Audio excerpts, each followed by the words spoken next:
call to order the July 6th, 2023 Planning Commission meeting. Please join me in the flag pledge.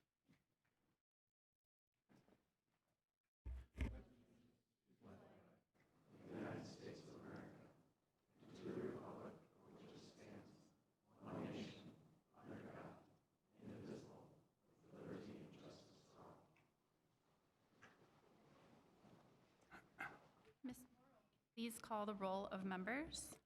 Zuzak. Here. Kaluza. Here. Lidley-High. Here. Marovich. Here. Zimmer. Here. Eink. Here. Swenson. Here.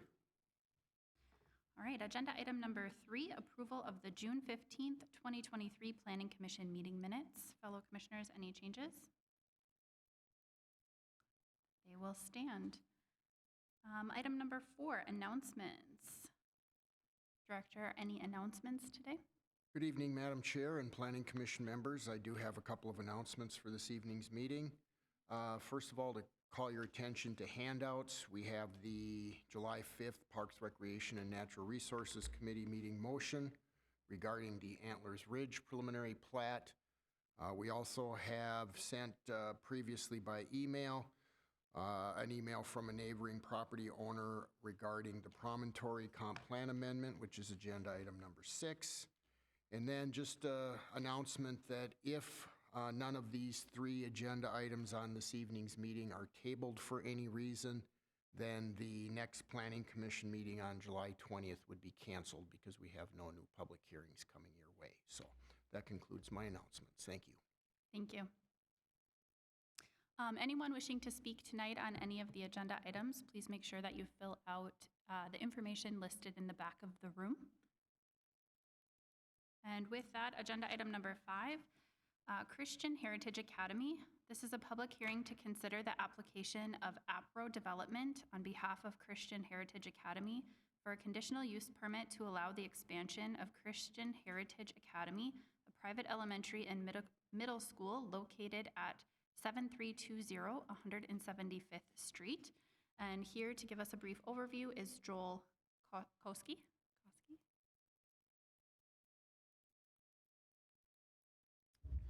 Good evening, Commission members. My name is Joel Koski. I am the head of school at Christian Heritage Academy. We are looking to expand upon our current facility, our current school, and I have Jim Connolly from APRO who's going to give a brief overview of that. Thank you. Good evening, Planning Commission members. Jim Connolly with APRO Development. Christian Heritage looked at a number of different ways to expand the school to accommodate the growing class sizes, things like that. And I think you heard an interim use permit here about 6-8 months ago. This is kind of the next evolution of the potential of what they're after. So with that, we'll turn it over to Chris and stand for any questions you might have. Thank you.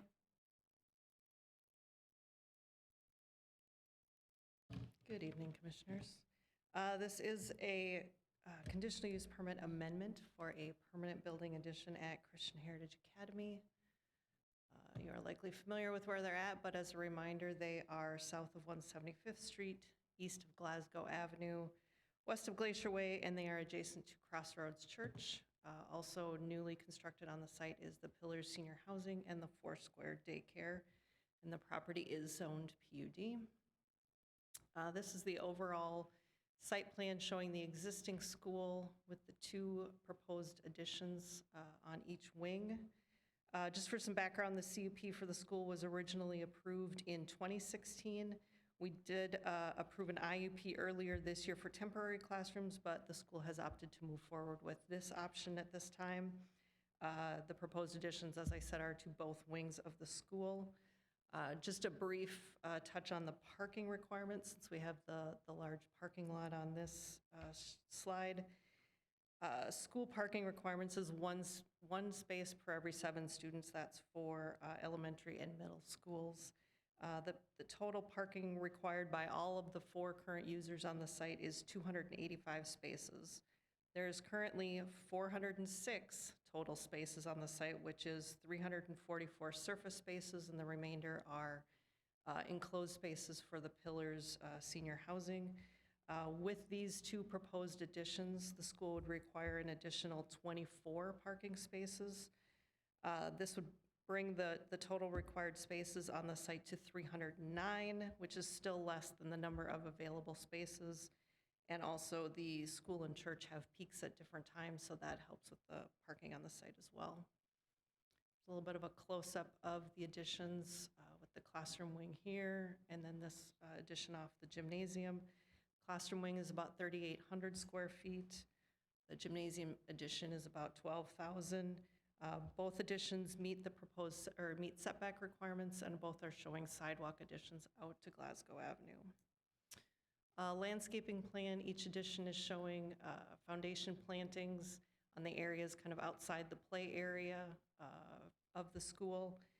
We would require an escrow with each addition for the landscaping that would be added, and that would be paid with the building permit.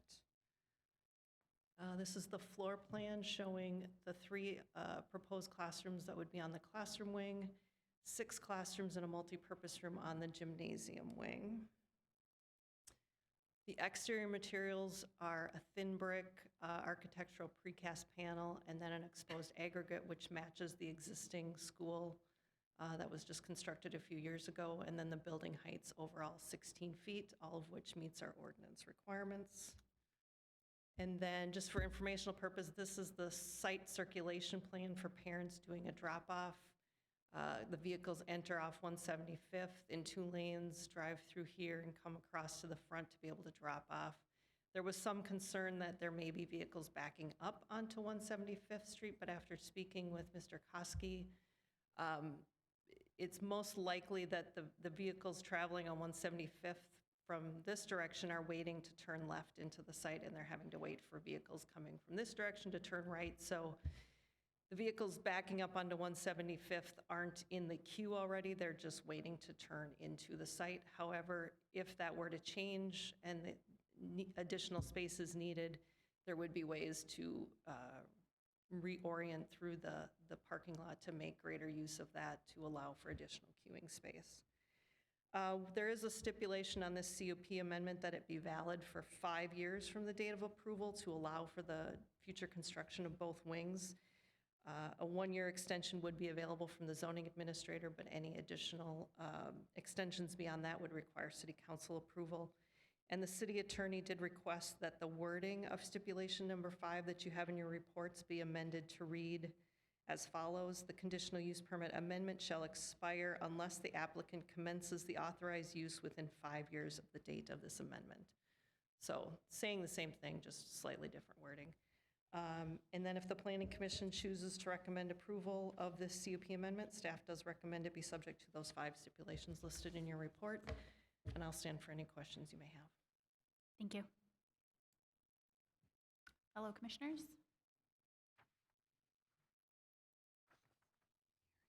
Oh, sorry. Yes, this is a public hearing. Anyone wishing to speak regarding this item can please come forward.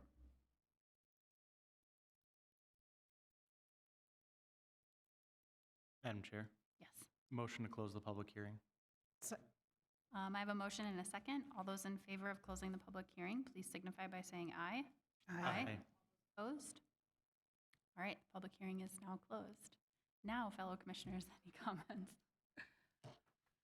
I'd just like to say that the parking situation, the way you've worked it around, looks like a good fix, and the expansion of it so that we don't have queuing it would be ideal.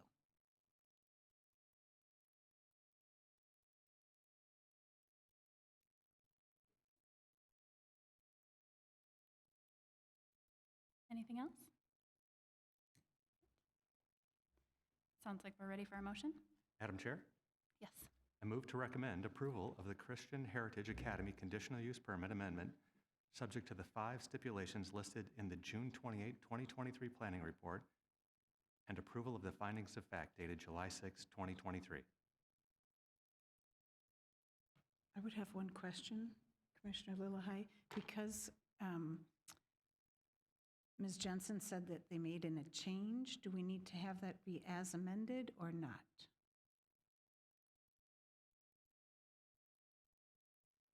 Does the motion need to be as amended? As amended. Second. I have a motion and a second. Ms. Morrow, will you please take a roll call vote? Zuzak. Aye. Kaluza. Lilihai. Aye. Marovich. Aye. Zimmer. Ike. Swenson. Aye. And Director Maury, when will that go in front of City Council? At their July 17th meeting. Great. Congratulations on your growth. We look forward to have you continuing to expand. Thank you. Great. Agenda item number 6 is Promontory. This is a public hearing to consider the application of Tradition Development Corporation for a comprehensive plan amendment to bring land into the current MUSA located east of Judicial Road and south of 185th Street. And here to present is Patrick Rossi. I appreciate the phonetic spelling of your last name. Thank you. Got it right. That helps.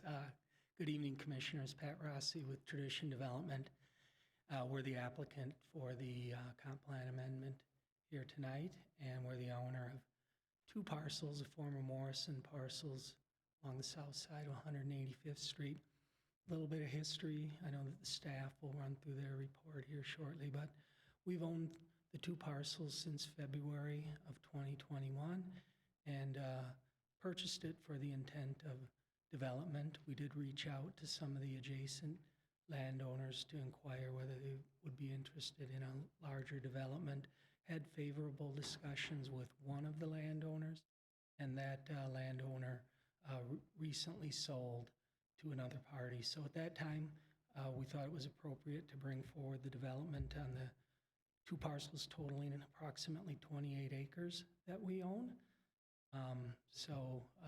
That's why we're here tonight, and hopeful that we can bring a prelim plat to you in the future. Thank you. Thank you.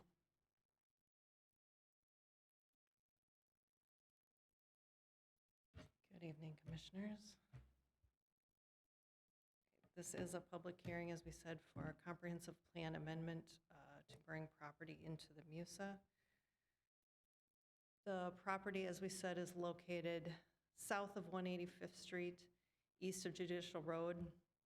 As Mr. Rossi said, Tradition Development submitted an application for these 2 parcels right here to be brought into the MUSA. When staff was reviewing this application, given the zoning on the property, and I'm going to move over here to the zoning map, these 5 parcels have a base zoning of RST2. Because they are not in the MUSA, they have the rural agriculture overlay. The properties to the south are in urban reserve. These 5 parcels are in MUSA expansion area B, and I'll touch on that in a bit. Because these 5 parcels have the same zoning and are all within an expansion area B, staff opted to include all 5 parcels within the request, and there's a couple of reasons for that. One, for a comprehensive plan amendment, part of the process that we go through is sending a notice to all adjacent and affected jurisdictions. That's every city, township that we border, so Burnsville, Apple Valley, Farmington, Rosemount, Credit River, Empire. They all get a notice. Dakota and Scott County get notices, the school district, Eureka Township to the south. So they all get a notice, and they have 60 days in which to provide comment on the comprehensive plan. As of the date of this meeting, we have heard from 7 of the 10 jurisdictions. None have provided comment to this point. After that, so we wanted to include all 5 in that, and then we got to the public hearing time, and again, all 5 properties were included, and this was because if we came to this meeting and it only included the 2 Tradition parcels, and for instance, if the property owner to the west here had said, well, I would have liked mine to come into the MUSA, we wouldn't be able to add the parcel at that time because it wasn't included in the notification, it wasn't included in the public hearing notice. At this point, with all of 5 of them being included, if those property owners say, we don't want to be included, they can be removed. The Planning Commission can choose to remove those from consideration, no problem. So that is why we included all 5, just so we avoided a situation where we may have not included someone who wanted to be a part of it. So moving on from that, that is the location of those parcels. As I said, the zoning is RST2. They have the RAO designation. That is for parcels that have a residential or a non-agricultural zoning, but are not within the MUSA. It gives them the ability to use their property in an agricultural manner until such time that they are brought into the MUSA. This is from the staging plan for MUSA. These 5 parcels, as I said, are all within the expansion area B. Properties to the south are in urban reserve, as are some of these other properties on the east side of this portion of Lake Marion. We did send letters, given that we included the 3 additional properties. We did send letters about a week after those notice to adjacent and affected jurisdictions to each of those properties to let them know that we intended to include them within this process and encourage them to contact us if they had questions. I did speak with Ms. Stoddard, who is the property owner. She and her husband own this property here. It's going to back up so it's a little easier to see. This property here, again, these are the 2 tradition parcels. She expressed at that time that they were not interested in being brought into the MUSA and would prefer that all of the parcels remain in expansion area B as they were currently designated. This afternoon, I spoke with Mr. Foster, who is the property owner of the bookend parcels, this parcel here and this parcel here. He stated that he has a preference that the parcels remain as is and are not brought into the MUSA at this time as well.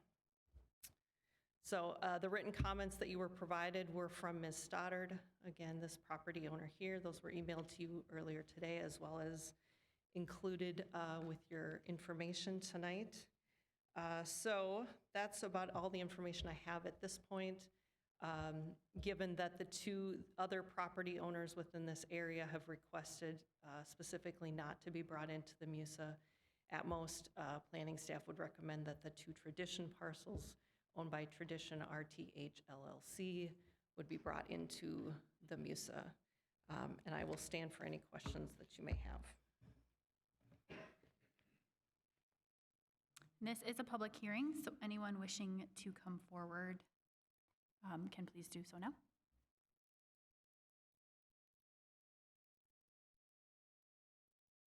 Hello, Hello. Can you please state? I'm Nancy. Yep, name and address. Thank you. I'm Nancy Stoddard. My address is 12240 185th Street West. So we're that parcel that would be adjoining the development in the center.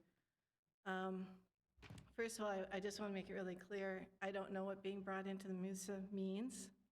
I don't know what it costs, so I'm not asking for it, but I really don't have any information to make any sort of an informed decision at this point. I did talk to Zach, the city engineer, and got city prices, but there's a lot more to it than that. So at this point, I just want you to know, I don't know. It was sort of sprung on us very quickly, and we haven't really had time to understand what this means for us. We were here during the process of developing the 2040 comprehensive plan when our property was rezoned from agricultural to residential. Along with the other property owners who appeared, we opposed that rezoning. It happened anyway. At that time, and at the time we bought our property, I spoke to Frank Dempsey before we purchased to make sure that we wouldn't have issues with development. And at that time, the MUSA extension was slated for not before 2040, which would mean no development before 2040. When we were rezoned, the dates changed, and they moved up to not before 2029, but in the time frame of 2029 to 2038. That was done for the 2040 comprehensive plan, so when Tradition purchased, they purchased under knowing those dates for development and the Musa extension.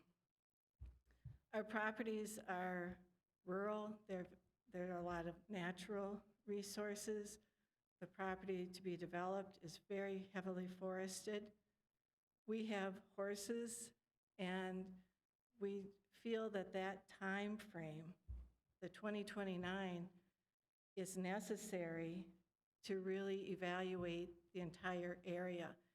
We're concerned by putting one development in the middle of this without considering all the properties. We're going to miss a lot of opportunities. We did have a brief conversation with Tradition back in 2018 and an email in 2019. That's the extent of any communication regarding this. When Tradition was buying the property, I spoke to Chris about what this could mean for development. At that time, she told me that property on either side of us could not develop without our property because the access needed to go through our property due to the distance from the other intersections. So we have been living there with this time frame and planning our lives around that. Our horses, my husband Scott just retired.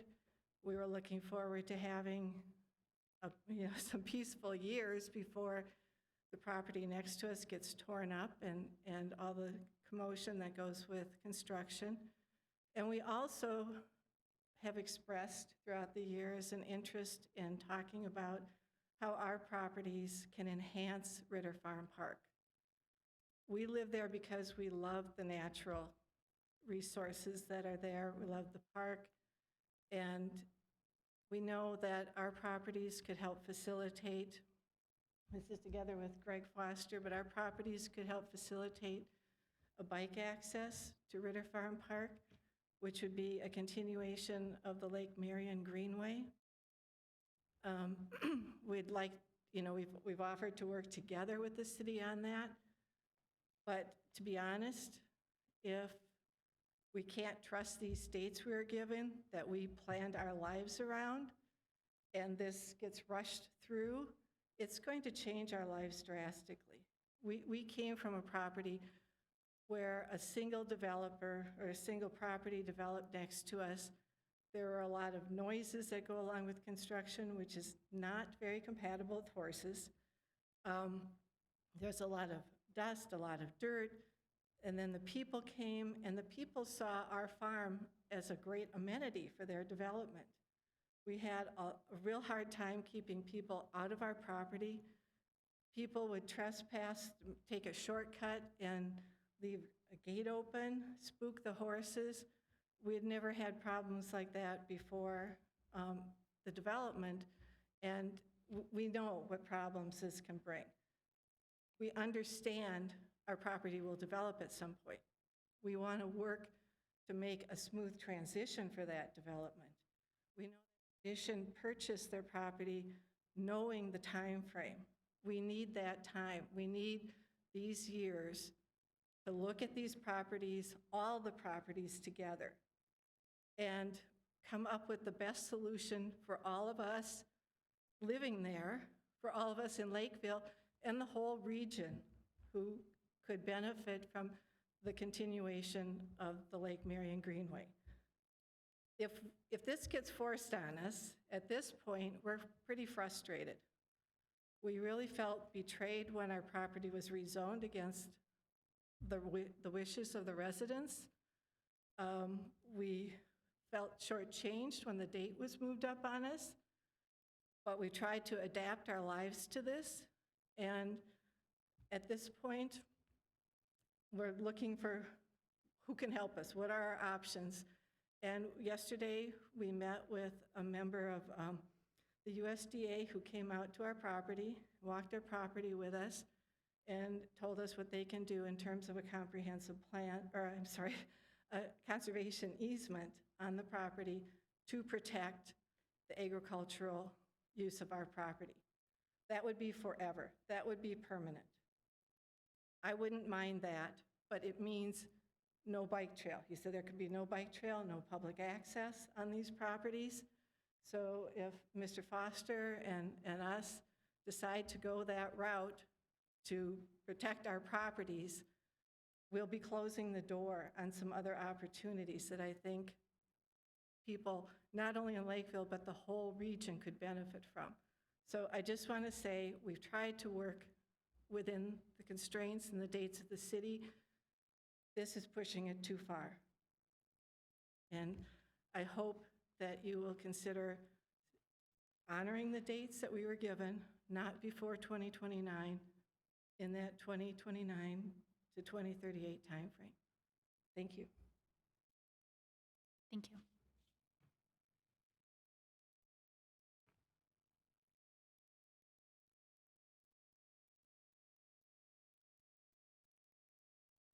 Anyone else wishing to speak on this item?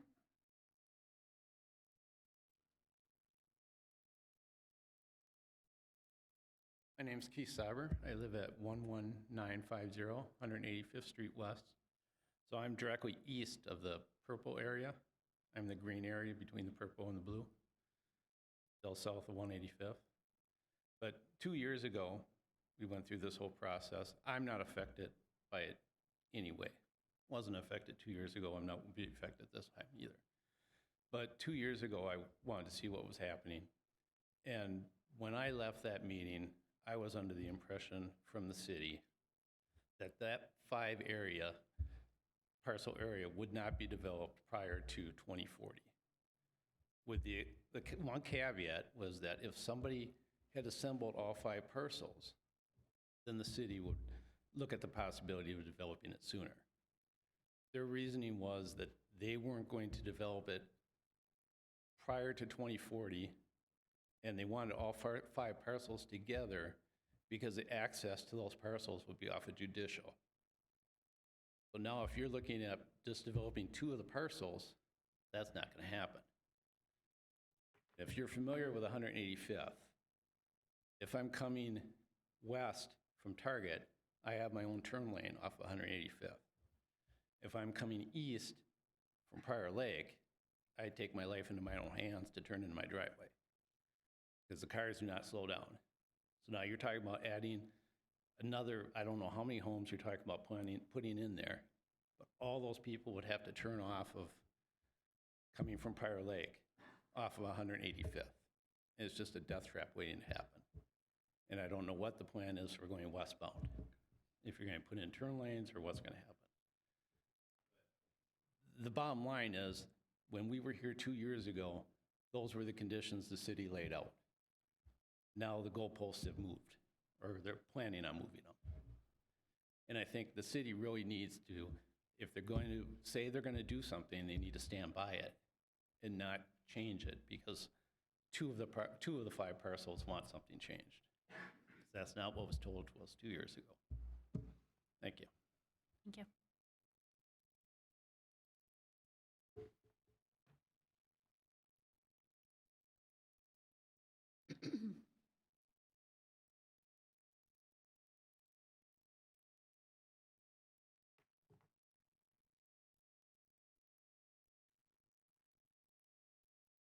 Hello. Hello. I'm Greg Foster, and my residence is in the blue on 19198 Judicial Road. And so I had purchased a 40-acre ranch in 1995 era, and I am the owner of Rainbow Play Systems. I make and design children's wooden residential playground equipment. And in that 1995 is when I moved my company, which started in 1985, from Prior Lake to Brookings, South Dakota. And so I was a commute. I had a residence in South Dakota, and then I had my residence here, which I have been a primary resident or a state of Minnesota resident for the past 16 years since my children were born. But when I first started, I was a South Dakota resident for some years, about 8 years, and but I followed the rules of how many days you can spend in each state. So then in about 10 years later, maybe 12 years later, the other 40 acres north of that, which was owned by Bliss Bancroft, and each year I'd send her another letter. I had met with her a few times at her kitchen table, but I think it was about 2007 era, I purchased her 40 acres. And so I had a 80-acre rectangle. And that would be my, what I'd call my homestead, or where I plan to grow old. And then when I die, my children would, and hopefully their children's children, like that would, my intent is to have my family, like have it be our, I don't know what the right word is, homestead or estate. With that, it was maybe 10 or 12 years ago, Bliss's house, or the 12 acres in this purple area, I always said to Bliss, and her house is a single house on the 12 acres. There's quite a bit of wetland along Judicial, except for where her driveway is. Otherwise, you could see it with your own eyes. There's a lot of wetland, but at the same time, there's very high hill, steep hill where her house was built, so high that she doesn't have window treatments because you can't see in her window except you see the ceiling. Madam Chair, can I interject? Mr. Foster, could you please have your comments pertain to the application at hand and not the history of the land? Yes, Thank you. sir. I apologize. This is actually my first time I've spoken in business meetings, but I've not ever been in a city council meeting. Bottom line, I'm the owner of that 12-acre parcel for, well, whenever, you can look up whenever I bought it. And then a year ago, I bought what you'd call the 23-acre parcel with the waterfront. And the concern I have as I reflect on what my dad always taught me, which was, you know, a deal is a deal. And when I met with the seller of that 23 acres, he said, the 2039 date, I signed a letter, and I was going to sell the land to the developer, but the developer didn't own any of the land at the time. And I signed a letter asking or requesting the zoning change from ag, which of course he was always agricultural because he was the llama guy and he had his goats, and he's definitely not wanting it to be residential, but since he was going to move to accommodate his decision, he couldn't sell it to the developer unless it could have the ability to be changed sooner than the 2039 date. So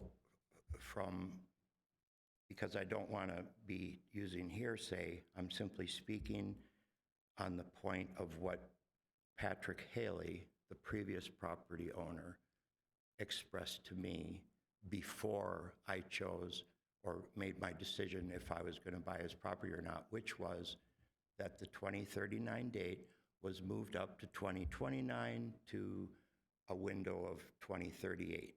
So the soonest would be 2029, and that meant the MUSA, but it also meant the ability for development, which was my concern.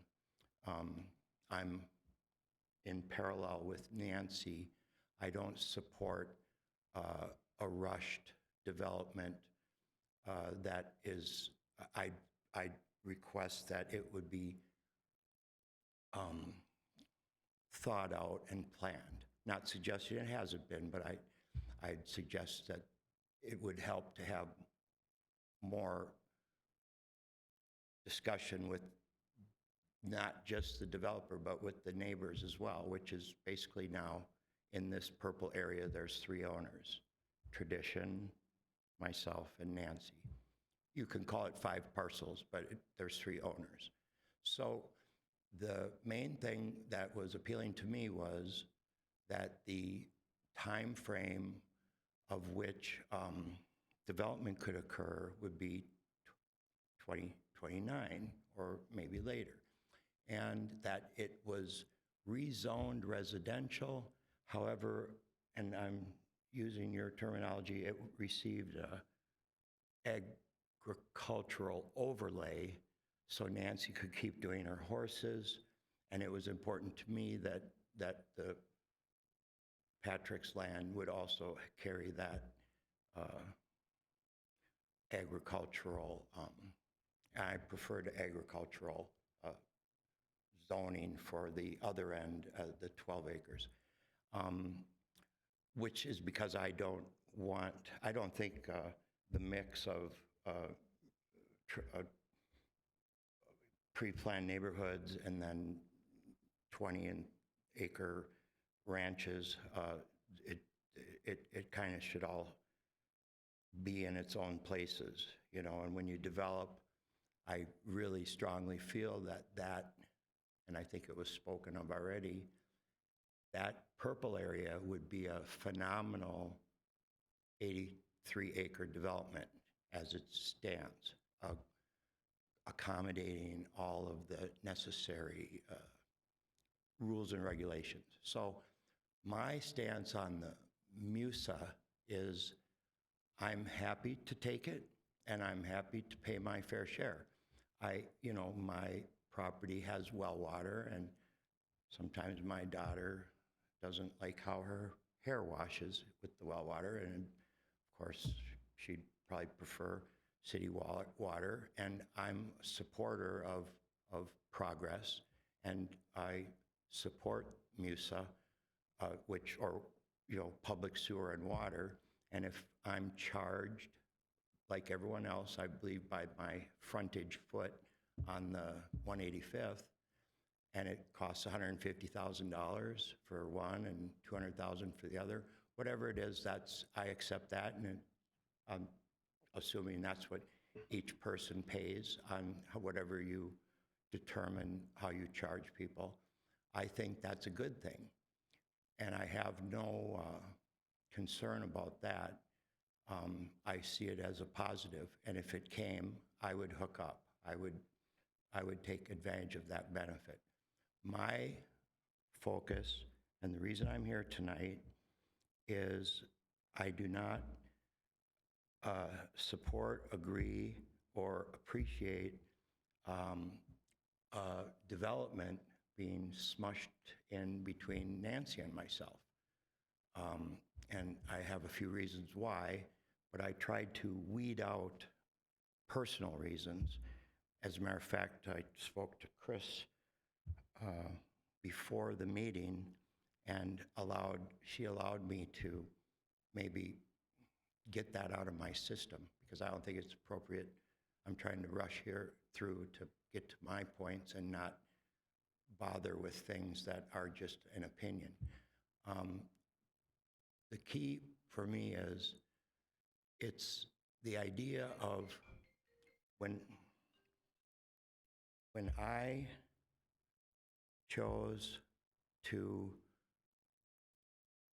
purchase $1.75 million piece of property, that was a big decision for me, and the driving factor that gave me comfort in moving forward with that was the 2029 date. In other words, I accept there will be development, and I actually am a believer in support development. I make my living selling swing sets to people who build houses or people that live in houses with children, and they need a nice yard. So I just don't feel right that I'm sitting here today and I'm not clear, I'm still not clear from the developer's presentation. And I respect the developer. I have no ill will against the developer. I think the developer has done a great job for other projects they do in Lakeville. And I don't, there's nothing, I don't want any fight or disagreement. I just think there's different points of view. As I made a point that it was a big decision for me to choose to buy Patrick Haley's 23 acres of land, and one of the key factors on that was I wouldn't have to worry about properties adjacent to me, including even Nancy, if she chose to sell in the future, which is obviously chose to sell to the developer. I just felt that I would be accommodating to be able to work through that, and then at the time of the date that was agreed upon of 2029, then at that time I will go along with what is proposed. And furthermore, I'm not against selling my land. I'm not here to say I will never sell my land. Now, I retract that. I will never sell my core 80 acres on Judicial, but they're not in this. This other land I bought is that I'm wanting to expand my land. I would even have bought the Morrison property, and then I would have 3 perfect squares, 40, 40, 40. But the developer bought it instead. And I think if you see what I'm trying to say and this is a question, is the developer asking that the 2029 date is changed to now, or January 1st, 2024, or even to this fall or winter, pardon me? I'm still not, I have not been able to receive or obtain an answer. Now, if the developer's talking about this, but the developer is going to respect the 2029 date, I'm ready to stop talking, because then a deal's a deal, and I'm fine with that. As a matter of fact, I'm open for discussion about how I can participate in working with the city on the bike path. As a matter of fact, I haven't done anything yet, but I've had dialogue with different city people on the bike path over the years since I bought, as we call it, the land of bliss, the 40 acres that I pledged to Bliss I would never develop and keep it natural. So that was one of the choices for the bike path, was to follow my property line off Judicial and get right into Ritter Farm Park. But there's another choice now, as we have the Patrick land to work with, and I'm not against, I've had recently a 2.5-hour conversation with John Hennon. I happened to graduate with his sister, who is a year older than him, who's in my grade, and a month from now is our 40-year class reunion, class of '83 in Prior Lake.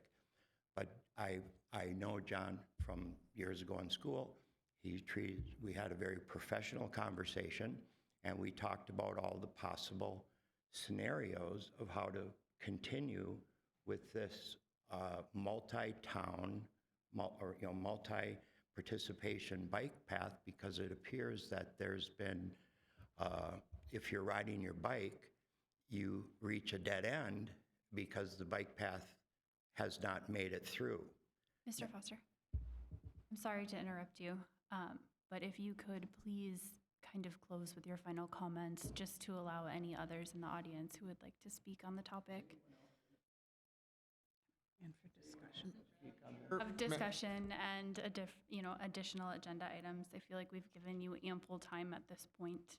Can I jump in here? The Lake Marion corridor is not part of this discussion and application. We will have those conversations at a future date, but that's not part of the application that's before you. I think staff has conceded as part of the presentation that we are not going to recommend Foster's property or Stoddard's property be included in this comp plan amendment. So at this point, I think we should just focus on the two tradition parcels and whether those two tradition parcels should be brought in. And because we do have another public hearing after this one, and I know we do have folks that have signed in to speak at that public hearing, Mr. Foster, if you could please conclude your comments so we can move on. Thank you. Let me get to the meat and potatoes. The benefits of the 83-acre development. You have two roads. You could get a road in from Judicial, and you get a road in from 185th. You can promote the amenity that you're close to Ritter Farm Park. You could promote the waterfront, and you have an ability to work within the landscape of the various topography of the parcels of land. Yesterday, my son and I walked the 28 acres, counting 170 fully developed trees on average, my estimate, per acre times 28, 5,000 fully developed trees, which would be this big around, and maybe 25 to 30,000 trees this big around. There's also hills and valleys that vary over 100 feet. That piece of land, as we see it here in a little square of purple, just like my 12 acres, as you can see from the road, is very hilly with wetlands at the bottom and then high peaks, as also my land has numerous what I'd call developed or fully developed trees, some all the way developed and die. But the point is, a neighborhood built in the cornfield, the sunshine development, people like to have shade, natural with big trees. And I just say, what is the value of taking the 83-acre development and heading that direction, and then suddenly, now we're talking about this squished down development. And even though I realize the first draft of the drawing with the 40 houses on it is just simply a drawing, and that doesn't mean that's where the houses will be, but no matter how you slice it or dice it, that's a 1,500-foot dead-end road with a cul-de-sac at the end. And I don't think cul-de-sacs are supposed to be more than 500 feet long road. So unless there's a way to get at Judicial, and if you look, there's a road that is proposed as interim, which is then a dead end and has a dotted line for the cul-de-sac, but that lines up with my driveway in my side of the property. So if I did sell, and I believe the developer said he had reached out to adjoining property. I've lived there, or I've owned that property for well over a decade. I've never, and nor anybody in my employ has ever spoken to anyone at the Tradition or any agent for Tradition. So I've never been approached one way or the other about selling my property. But I'm here to say I am not against selling my property. I'm not going to sell my core 80 acres, but I'm not against, but I would like to do so in a time frame of what was, I believe, already agreed upon. So I'm not arguing about the water and sewer. Bring that whenever you want. What I'm talking about is squishing 40 houses in, and I realized the drawing was just preliminary, but 4 of the houses, there was 44 houses, and 4 of them were on Nancy's property. I also saw an easement that said, well, here's how you could get the bike trail through. Well, it appears that the bike trail would be the road. Okay, so how much of this whole bike trail is a bike trail and how much of it is on a dead-end road? I don't think that's well thought out. So let's go through. You got the hills. You're probably going to have to move 350, 400 tons of earth to get even to a development state. You got at least 5,000 trees that are in excess of a 24-inch diameter. Go see for yourself. My property has them too.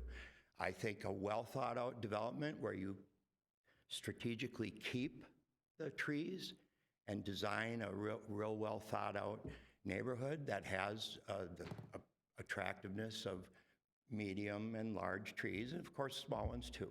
But the biggest part of the development, probably the biggest drawing card that will make the development a success, is the waterfront. As time goes on and more funds are applied towards River Farm Park, as you applied funds towards other parks first, which was wise, but I could see waterfront and water play or beachfront in time at Ritter, and just like at Lake Marion at the public launch, that public beach is always very crowded and very well used.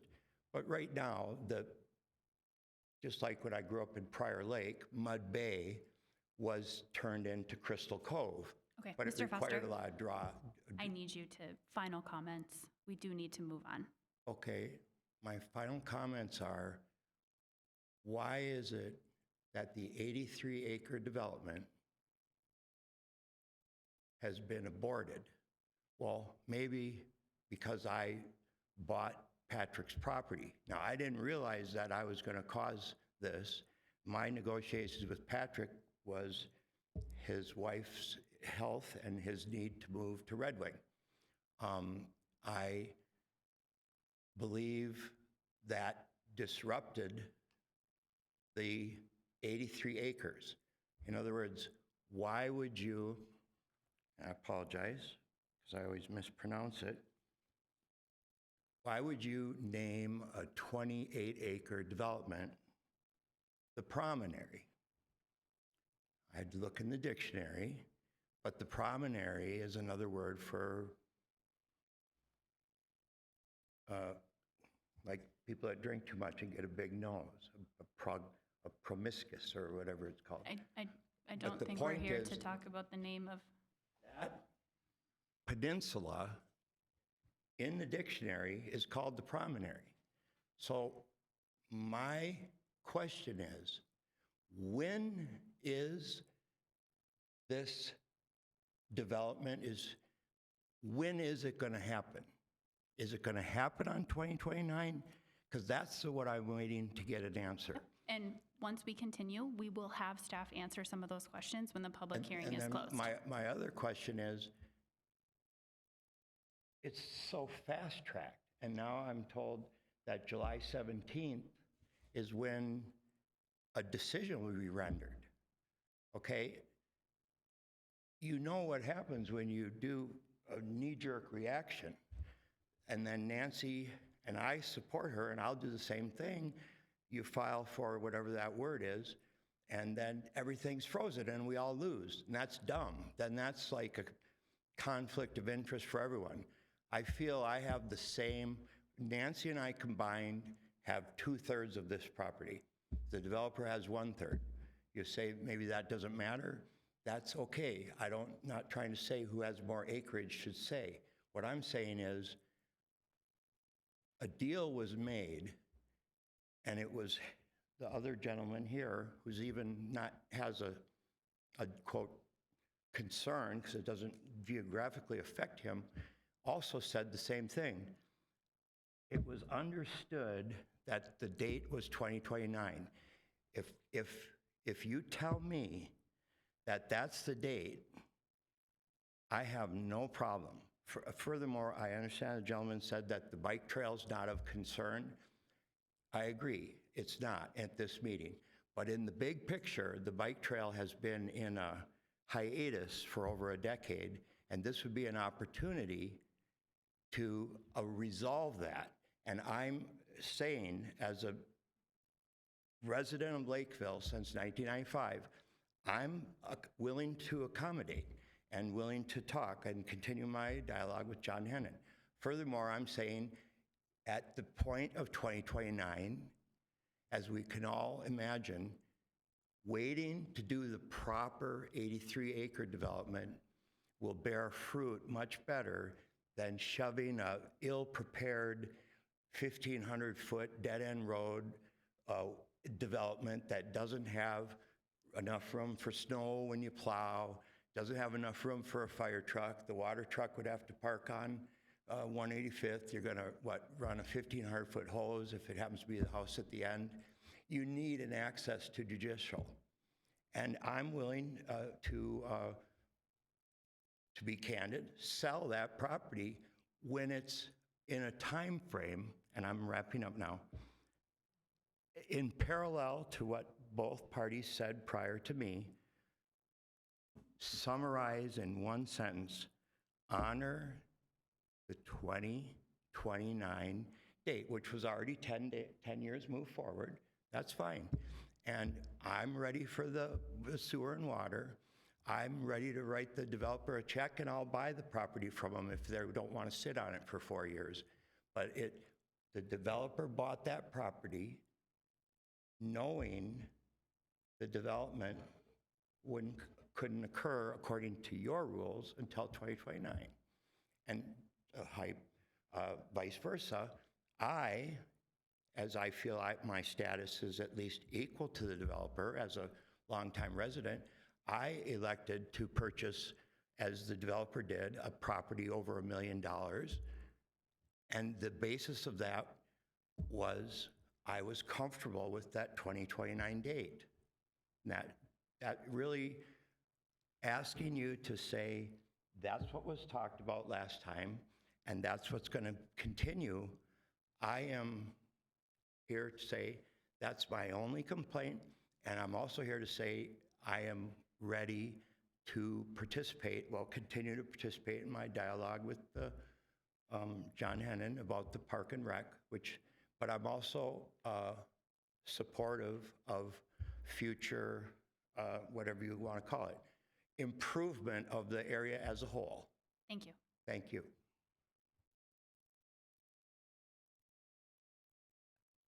Thank you. Is there anyone else who would Madam wish to Chair, I'd speak? make a motion to close the public hearing. Second. All right, I have a motion and a second to close the public hearing. All those in favor, please signify by saying aye. Aye. All those opposed? All right, the public hearing is now closed. I think we had a couple of questions to answer. I think specifically the biggest question is, if this is pulled into the MUSA, what date would development start on these parcels? If the Planning Commission, or I should say, if the City Council were to approve a MUSA expansion, let's say for the 2 tradition parcels, at that point, the item then goes to Met Council, who has to review and grant approval before any further steps could be taken. They have 60 days to do that from the time of submittal, which would likely not be before the first week of August or so. So depending upon Met Council's timing and review, it could be anywhere from September to, the first week of October before a final approval could be. At that point, then the developer, if they wish to move forward, could prepare plans for a preliminary plat submittal. And then staff would do a review. There would be another public hearing on that preliminary plat, as you are all familiar with the process. And again, notice would be sent to all property owners within 500 feet of those affected parcels. There would be a public hearing on the plat itself. And then Planning Commission would make a recommendation and City Council would have final authority on that. After that, the developer would then do their final development plans, and they would have the preliminary plat. They would have time to come forward. So my guess is at earliest, we would see, if everything were to move forward, a final plat next spring. But that's just speculation. Mhm. And I have a couple of questions just regarding some of the comments that were said. So because this is a conditional use to pull this into the MUSA, Comprehensive plan amendment to pull this in the MUSA, thank you. There hasn't been a preliminary plat, so I'm wondering what was floating around, right? Was there like kind of a The developer submitted a sketch plan, which is something we often see with larger developments, or in a case like this where there are other issues that will need to be considered. It's a way for a developer to have a conversation with staff, looking at high-level plans, and just to help identify issues or concerns that will need to be addressed with the development if it moves forward to a formal preliminary plat application. Sketch plan applications do not involve any sort of formal planning commission or city council approval. They may involve a work session if there are larger issues, but it's typically just staff level informal reviews. In this case, the project was also, or that sketch plan was also looked at by the Dakota County Plat Commission, which is the organization or group that reviews, has jurisdiction over those county roads and where those access points to those roads are based on their plat needs map, which identifies the width of right-of-way, locations of accesses, et cetera. So that was part of that sketch plan review. And one of the issues identified was that the parcel was not within the MUSA and a comp plan amendment would be required before we could go forward with that. So.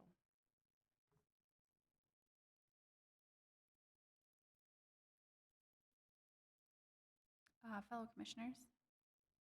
Madam Chair, Yes. I'm prepared to table this and ask for a work session for us to sit down and see many of the things that others have already heard about, thought about. I think that'd be a better forum with the amount of questions I still have in front of me. Yes.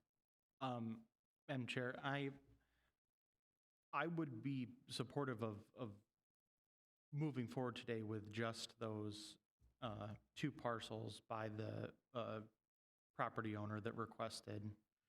Part of the thing to me is we have to look at what's in front of us, and we're not looking at a preliminary plat. We're not looking at what the county's going to do for access on the roads. We're not looking at the topography or what the Parks Commission will look at with the trees and the open space, and we're looking at the request of a property owner to bring their property into the MUSA and get access to city water and sewer. And all of those other things that might come later on will be addressed at the appropriate time with a public hearing, but that's not what's in front of us right now. It's a request from a property owner, and we have done this before in other areas of the city to bring their property that they own into the MUSA. And I think that we have, I appreciate the city staff's foresight into, it's easier to take someone out than to add someone in once that notice gets published. And I think hearing from the adjacent property owners that they do not want to be brought in the MUSA, like I fully support honoring their wishes, but the question is in front of us, should we allow a property owner to be brought in that is requesting it and requesting access to city water and sewer? And I am supportive of that and supportive of moving forward with that at this time. That was well stated. Thank you, Commissioner. Yes. Madam Chair, I'd have a question, Ms. Jensen. When, is it Tradition bought the property? What were the conditions with the MUSA and the zoning? What was the state of play when they initially bought it? And they are making this request now, and I just need the background. The zoning and MUSA are the same as currently as they are when Tradition bought the property. And that's to restate that. So that's that RST2 zoning with the rural ag overlay and within expansion area B of the MUSA staging plan in our current comprehensive plan. With the date of 2029 as the earliest date for development. Yes, the targeted time of when that would be brought in to the MUSA for development. Okay. Yes. Madam Chair, so Ms. Jensen, when we talk about these dates that are in the plan, you just used the word targeted. So we have a lot of people kind of hanging their hats on, you said it's not going to develop exactly till 2029. Within the comp plan and the guiding documents, is there room for city council to adjust, modify, and change those things in terms of as the market develops, changes, listening to landowner requests, that type of thing? So is there some flexibility within those documents? There is that ability. I'm going to show you the overall, got it in here. This is the overall 2040 MUSA staging plan that is in our current comprehensive plan. Everything that is in white is already within the MUSA. This is from the end of 2018. And it was during our comp plan process at that time. Everything in this kind of orange was expansion area A.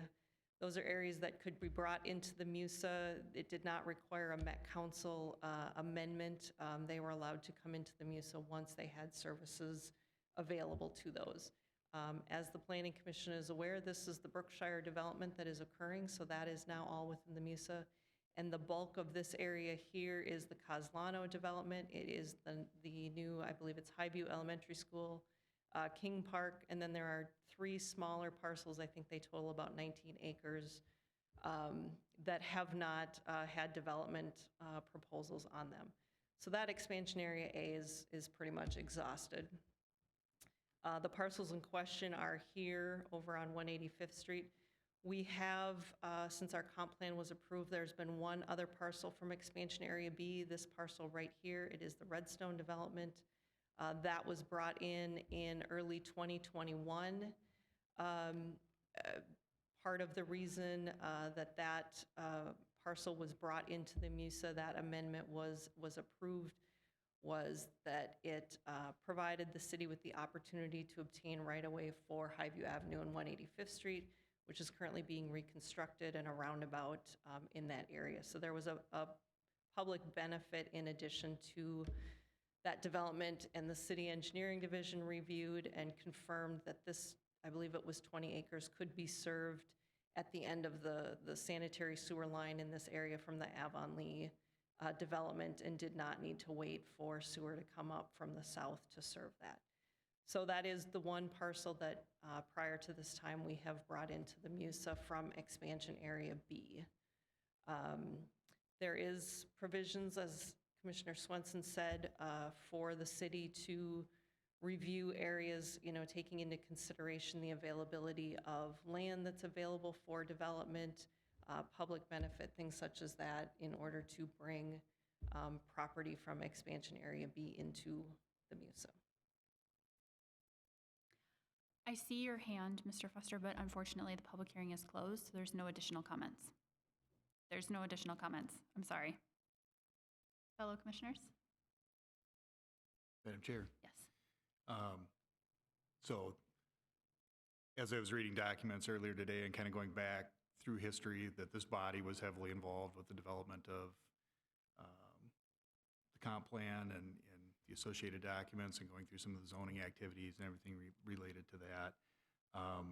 Some of these dates and everything that are put out here, these were something that the city was essentially putting in at the request of Met Council, is that correct? Yes, the comp plan is, we're required to update it every 10 years, but it's a document that looks 20 years into the future. So this expansion area A is intended to be that first 10-year period. This expansion area B is intended to be that next 10-year period, although in theory, the comprehensive plan will be updated before that period comes to play.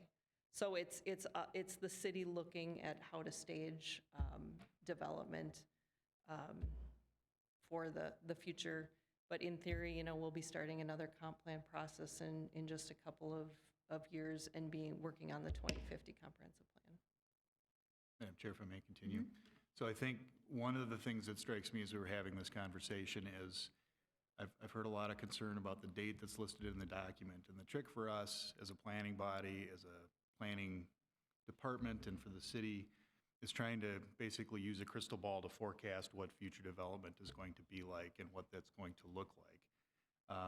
We have our best guesses, our best interpretations of what that may be and when that may occur. The reality is we're not always right. Things change, things happen over the years. I can recall earlier when I joined this planning commission, we were actually in a situation where we had land that was slated to come in at a certain date under the MUSA, and we weren't going to hit the projections to get there by those dates just because the market had changed. Development did not occur at the pace that the city had anticipated. Similarly, we're in a case here where development has occurred on some of these parcels with that additional developable acres that we had assumed might be available, perhaps at a little faster rate than we may have anticipated. So the city finds itself in a spot here where this is part of keeping developable land available as we move forward. Ultimately, these lands on this side of the city, they've been pushed out many years in terms of when development may occur on them, but the reality is at some point, development's gonna come. That's what the plan is long-term, ultimately. That's where this is headed. Timeframes change, unfortunately or fortunately, as the case may be. So similar to what Commissioner Kaluza talked about here, for me, this is a situation where I have a property owner who's approached the city, made a request to bring the property into the MUSA, and that's all I am considering at this meeting tonight. It's all I can consider. I don't have a plat in front of me. I don't have a development to look at.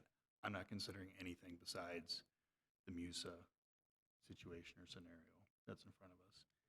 If I may continue, just one other comment that has kind of struck me. I recognize the perception of this being 2 parcels out of 5. It's 82-some acres. The reality is if this was an 80-some acre development, it would be a very large development for the city of Lakeville. A lot of the parcels that we look at fall right into this category. In fact, we've got one that we're going to look at right after this that's 17 acres in size. It's not a small piece of land. So I understand the perception of that, the desire. In a perfect world, sure, this would all go as one piece, but that's not how things tend to happen. So from that standpoint, I'm only looking at the MUSA consideration. I'm comfortable moving forward on making a recommendation on that tonight. Thank you.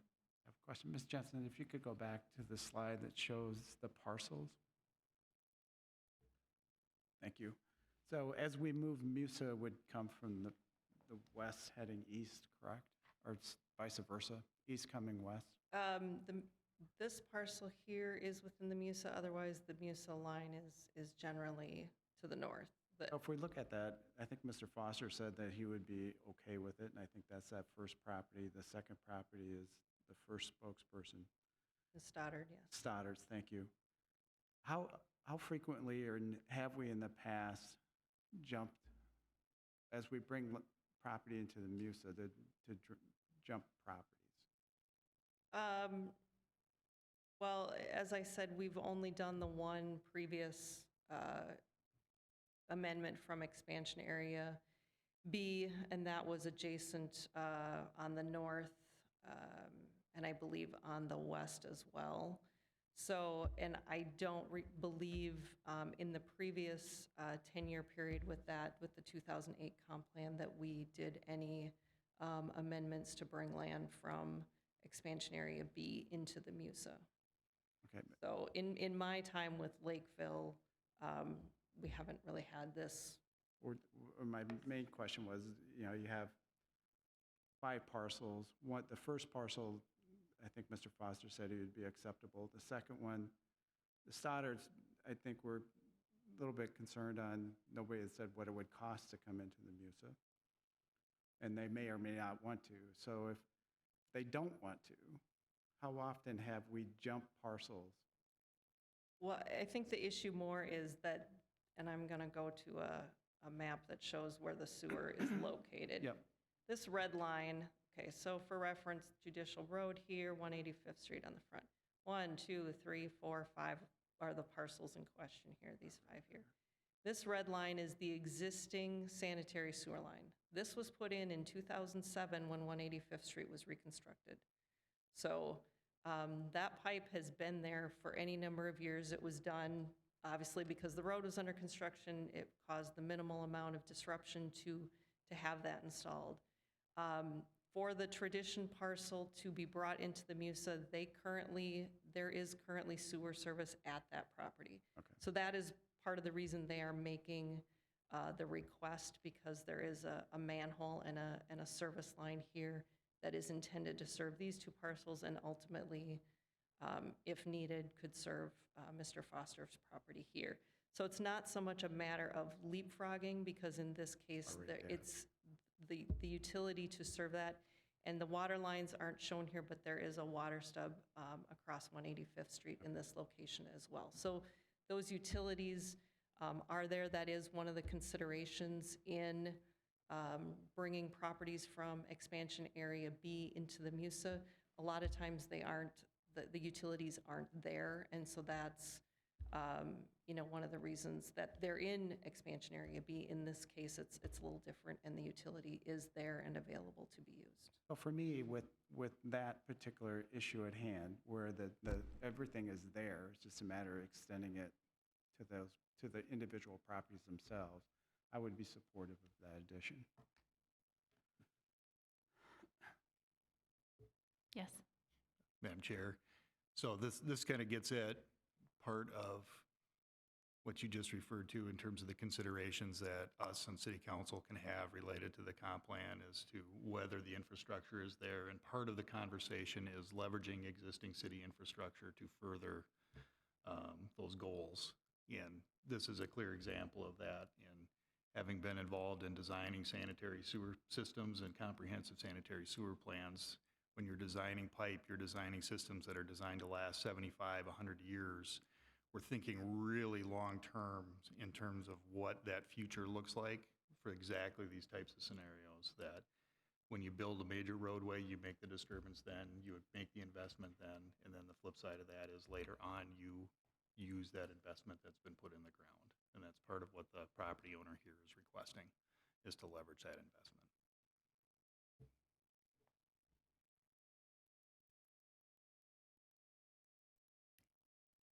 Sounds like we might be ready for a motion.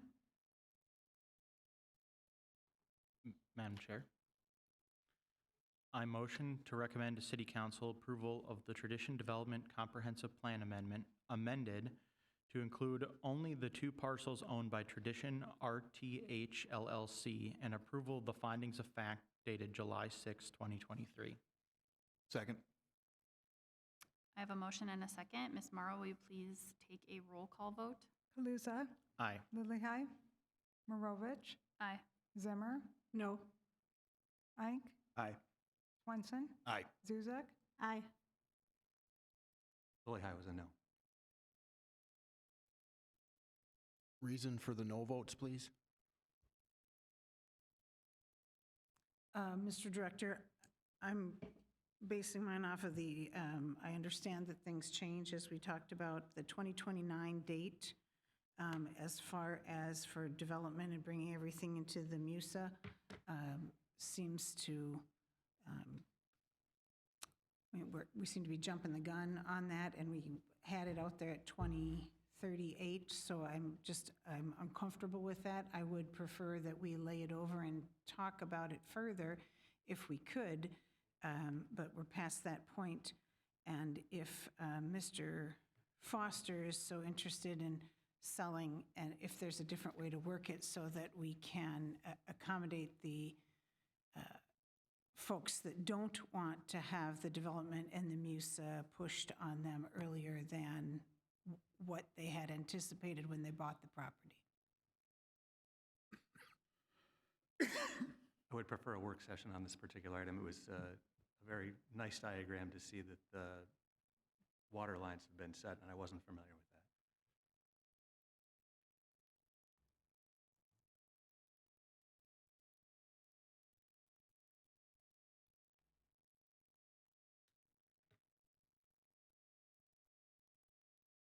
When will this go in front of City Council?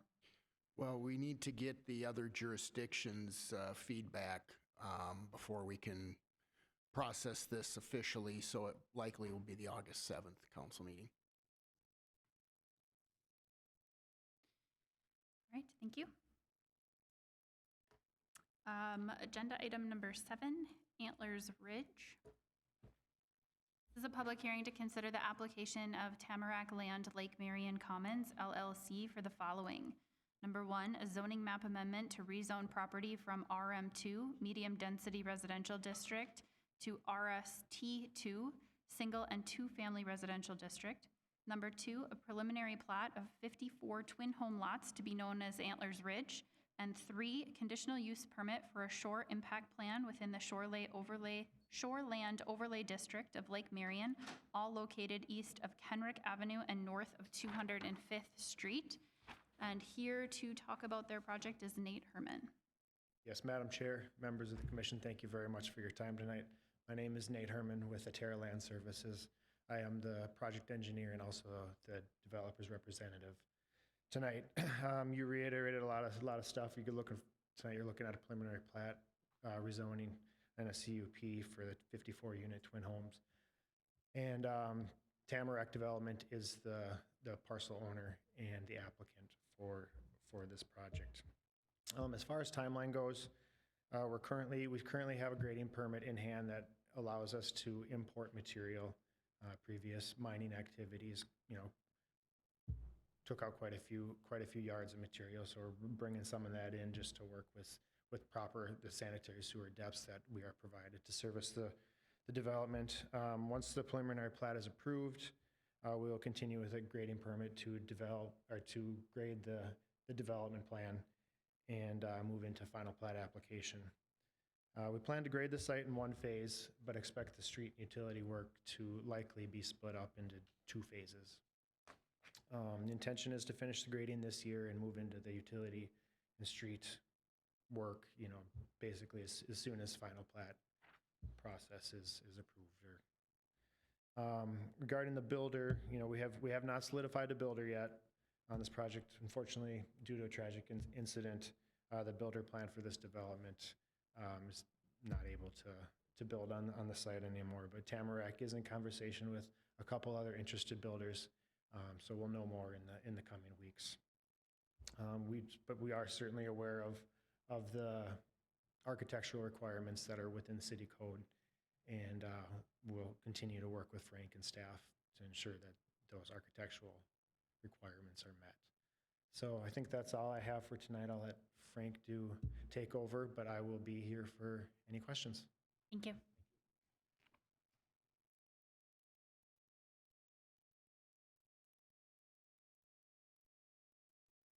Chair and Planning Commissioners. The request this evening is from Tamarack Land Lake Marion Commons, LLC. They're proposing the development of 54 twin home lots on a property I'll get to, but the request includes first a rezoning of a part of the property to allow for the twin home development, and then the preliminary plat includes 54 twin home lots on about 17 acres.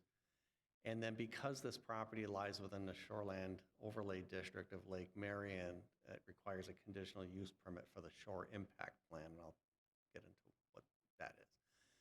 So the property here is east of Interstate 35, north of 205th Street. This is Kensfield Trail. This is Kenrick Avenue. Lake Marion is over here. Marion Village, single-family subdivision here. Stonebrook subdivision here of attached townhomes and commercial zoning down in this location. Across the freeway here, you may recognize this as being before the Planning Commission for residential development on the west side of this property. In any event, this property is 17 acres, and it's zoned two different zoning districts. It's a little bit more, maybe 12 acres on this side and 5 on this side, but roughly split right here is RM2 medium density residential, which is the same density as these townhomes to the south. And then on this portion of the property in the east, it's zoned RST2, which allows exactly what is being proposed with these lots here. This is the zoning map. Again, the green is RST2. This is the actual zoning map is a little bit darker here. It's typically an orange color. But this does represent medium density residential, medium to high density residential development. And you'll see that there's a property here that is owned by Terra Products. That's a nursery that's been in place since about 1985. And also immediately, well, between this development proposes Antlers Ridge and the frontage road, Kenrick Avenue. There's Merrick Towing, which has been on the property, I'm guessing, since before 1980, 1970s perhaps. Both of these, or this use here is considered legal nonconforming. It has been zoned commercial from the 1960s until about 1990s, and it became a office park district similar to it's in Fairfield Business Park, and then it transitioned to the last comp plan update to residential, which runs fully to the north to the gravel pit on Lake Marion. This is the development plan. I kind of like this color. That's why I included it. It shows street connecting Kenrick Avenue. That's to be the main access, eventually leading to the east into the Marion Village subdivision over here. There'll also be the extension of Kensfield Trail to intersect here.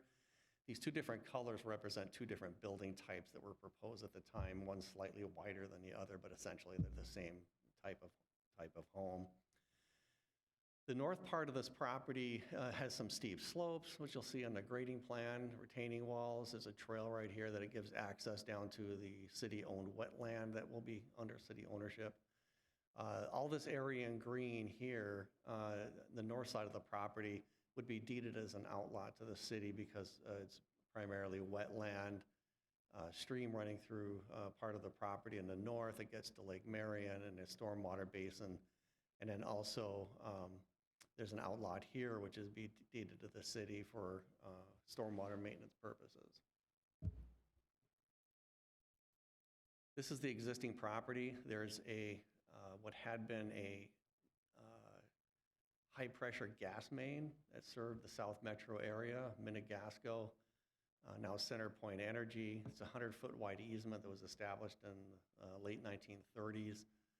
And that has been abandoned by CenterPoint Energy. They relocated it along 205th Street. That people may have recognized that and the disruption to traffic to that area. And then north up to Ipava Avenue. It was time for the gas main to be upgraded, and CenterPoint Energy requested that it be placed within street right-of-way. And this way it opens up these parcels to unrestricted easement development, and then also remove the pipe from below Lake Marion further to the north through the gravel pit area. You can see there's various topography in here that's represented by what had been the old gravel pit and fill that had been brought into the property. Additional fill still has to be brought into the property, as the applicant developer suggested. They're working on that through a grading permit. The site does have to be brought up to a certain elevation in order to provide gravity sewer for the development, for all the homes that would go in this development.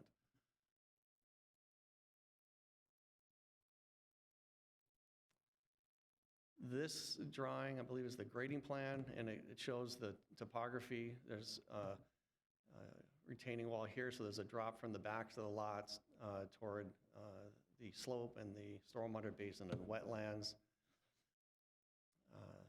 This is the erosion control plan. It's in place as part of the shore impact plan or any development for that matter, but the shore impact plan is required for any development in the state of Minnesota within 1,000 feet of lake shore. And the 1,000 feet of lake shore runs approximately through this area here. It's not the entire development, but it certainly is within this area. And so the criteria for best management practices for development is clearly identifying existing and proposed grades, preparing a erosion control plan to ensure that the water area is, shoreland area is protected. There's a tree preservation plan in place. These are all things that are part of the city's subdivision and zoning code. Anyway, we did send these plans as required to the Department of Natural Resources for their review, and they responded they had no comment to the plans other than what's already been approved, and suggesting, I guess, that it does comply with their requirements as well as the city's. Tree preservation plan. These are the trees that are on site. Again, this had been a gravel pit area. There was a single family home in this area here. And so not all of these trees are old trees, but these are the ones that are being removed in the red to accommodate the grading, the street construction, the house pads, and then the green trees in this area, including identified ones on the south side here, are being preserved. And then approximately 33% of the trees on the entire site are being preserved. The plan that is for site development, I believe there's 92 trees that are being installed, not counting individual lot trees and other landscaping. This is the landscape plan for the overall landscape plan, not counting the unit plan. So there's trees that are being proposed on the fronts of these properties. They'll all be on private property, not in street right-of-way. There are screening trees that are being installed that would replace the trees that are being removed from grading on the adjacent Terra property, which is necessary to provide the necessary slopes for this area. And I've had conversations with this owner, so I do know that he's been in conversations with the developer. They would have to get easement permission from the developer to do any grading on the property as part of the project. That would be required before development could begin. On this side of the property, adjacent to Merrick Towing, there would be a 6-foot privacy fence on this property, and then also a staggered row of evergreens on the property to provide screening, because Merrick Towing is also a nighttime operation sometimes, and so we encourage the developer to get 8-foot tall trees in here and as a start, to have them mature over time to provide visual screening to that area.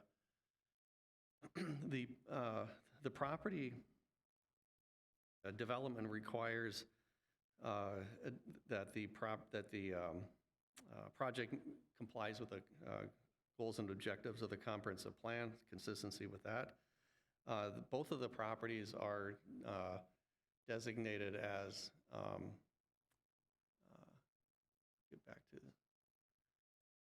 both of the properties provide a density range of between 5 and 9 units an acre on the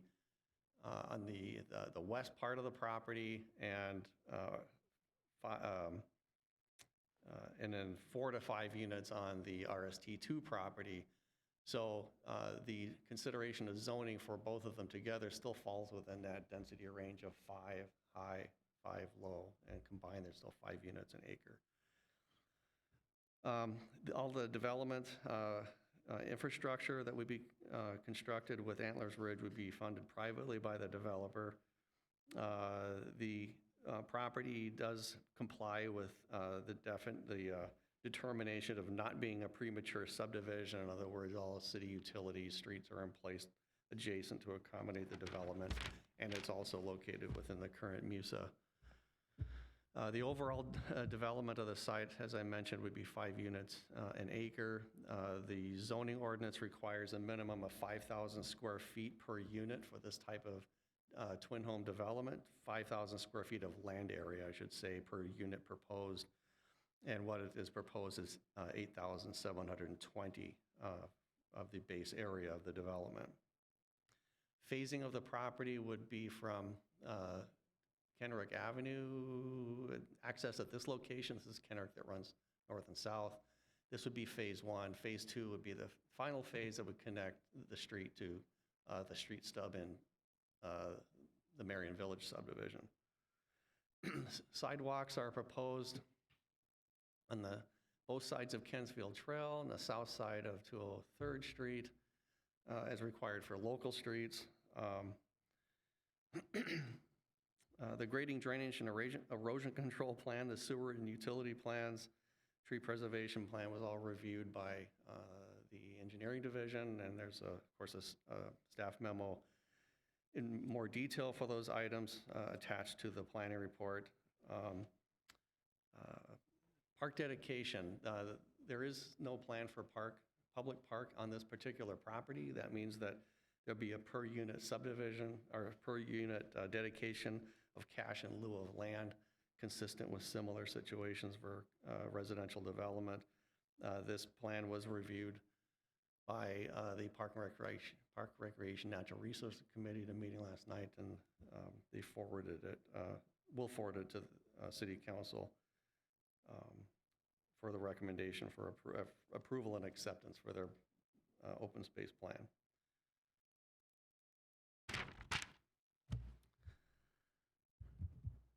I think I've covered most of the items. Oh, I should mention there was a neighborhood meeting on April 13th of this year over at the Heritage Center across the street. I would guess there are approximately 30 people from the neighborhood, both the townhome area development and then from the Marion Village subdivision to the east that attended. And most of the comments had to do with construction access, location, timing, impact to the roadway network, and whether the roads are suitable to accommodate the 54 townhomes in this area. Questions about whether there would be any turn lanes proposed on Kenrick Avenue. Yes, they are, and those can be discussed a bit later if necessary. And then finally, there are 8 stipulations that the staff is recommending to the Planning Commission for consideration of all these action items. I'll just touch on a few. That there's overhead electric that goes along Kenrick Avenue that has to be placed underground. The outlots A and B have to be deeded to the city, consistent with the subdivision ordinance requirements. The homes will be reviewed when the plans are submitted for compliance with the minimum requirements of the RST2 district for twin homes, for design, exterior materials, and then also there's a homeowners association that has to be established and in place and reviewed by the city attorney prior to city council approval, or the provisions of the HOA have to be in place and then recorded with the plat, final plat. And the final plat will be submitted at a future date by the developer, and it's required within, I believe, 1 year of approval by the city council that the application and plans for final plat be submitted. So I'll stand for any questions, and Nate, the developer, is also here to answer your questions. Thank you. This is a public hearing, so anyone wishing to speak on this agenda item can please come forward. Hi, everybody. Jesse Drews, 20452 Kensfield Trail. I'm here to ask if a traffic study has been done for the area between 185th and 215th. At the April 13th meeting, this issue was raised over and over again, with this development on the east end of 35, along with the other development that will be added on the west end. We have concerns about the amount of traffic in that area. City staff told us that a traffic study was not done and sort of laughed it off that it wasn't needed. I think that there are, concerns with the number of cars that come off of 35 when there is a traffic jam. That all feeds right now onto that frontage road on the east side of 35. And so I think that the concern is, and the ask that I would have is, one, has there been a traffic study done? And has it been looked at and shared with the residents on the, on the east end of 35? If a traffic study has not been done, I would ask that you delay approving this project until we can work as a group to figure out how we will manage the traffic here too. Thank you.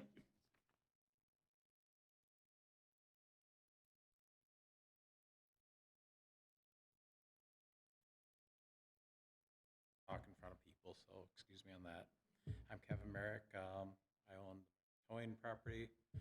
One of my biggest concerns is the traffic.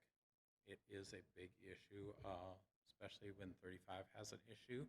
The frontage road is then all of a sudden the go-to for everything. My wife does have a video on her phone that does show exactly how bad that road does get. That's one of my biggest concerns. I did not feel like we discussed the turn lanes as a full situation at that 13th meeting or whatever. So that's kind of news to me of how they're going to do that. The next thing would be, what's the grade level of the development going to be to my property in the back? I understand that they're going to put trees and a retaining wall up there, as well as a fence. So is that going to be, like top of me? We do run a 24-hour business, so there is noise, backup alarms on trucks and stuff like that. That's going to be somebody's concern someplace along the line. I mean, it's going to have to start out with, it's not a problem, and it's going to turn into a problem. The next, probably, my second most important thing besides traffic is, are we going to do with my property in the future? Let's go to, if I would ever want to sell. I originally, it was a business, a business type planning, and that keeps getting moved around. I don't feel I've ever been touched base and informed or kept informed properly to understand what's going on that way. So now we are to where we're at. Okay, so, I have just a little over an acre. So does that mean I have room for 5 houses or 5 townhouses in that property? Because my property is probably not big enough for an apartment complex. So now did my property just actually go way down on value? So those are some of my biggest concerns.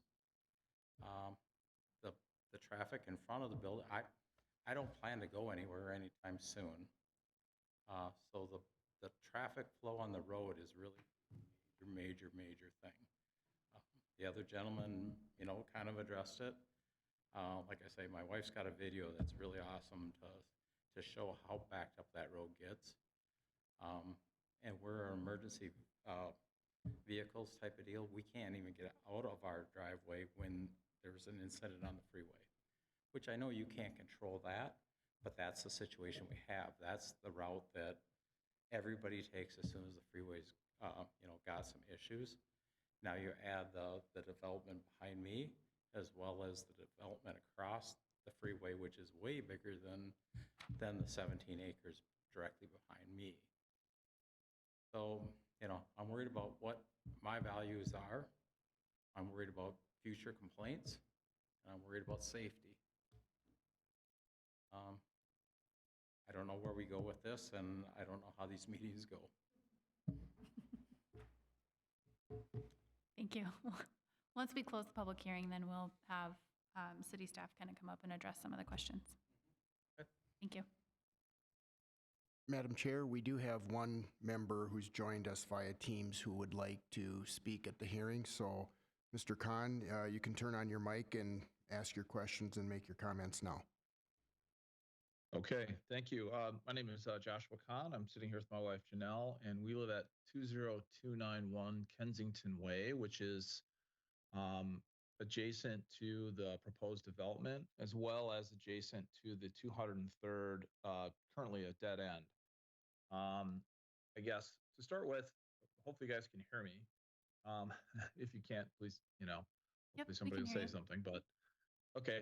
I'd like to echo the concerns of the two previous speakers as far as traffic goes.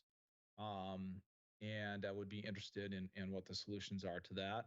I think as a property owner, we've been here for about 20 years or so. And one of my biggest concerns is losing the privacy. In looking at the tree removal plan, we have a wonderful private woods behind us that we've had the entire time we've been here, and it looks like we stand to lose all of that. Looks like there's some replacement trees, but that's pretty minimal. Also wondering about what's to be done with the fence that lines the back of our yard. It's currently just a regular wire fence, chain link fence. Have concerns as well about just how drainage would be handled, just in terms of runoff into our yard potentially from any new. I'm not sure what the grade is going to be exactly, and also when it comes to noise too, the trees block a fair amount of noise from 35W that we have today, and removing all of those is going to create a lot more noise for where we live today. Those are huge things. All that taken together, I'm concerned about property value impact of any of this. I don't know how that can be predicted or, accounted for in any way, but I'd love to hear comment on that. And then the other thing is, it looks like there's a plan to extend the dead end through the neighborhood. That brings in a whole host of other concerns for me.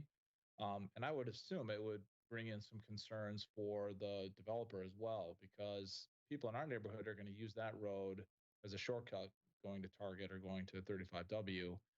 And people the other way, I imagine, really aren't going to use it. I don't imagine anyone from that neighborhood is going to cut through our neighborhood to go anywhere. It doesn't really save them time. But it does open up access to, as I'm sure the city council is aware, people coming into Lakeville to either garage shop, steal cars, things like that, which has been happening at increasing rates. So that's a concern to me, that now that's easier access to our neighborhood for that kind of element. I think that covers it.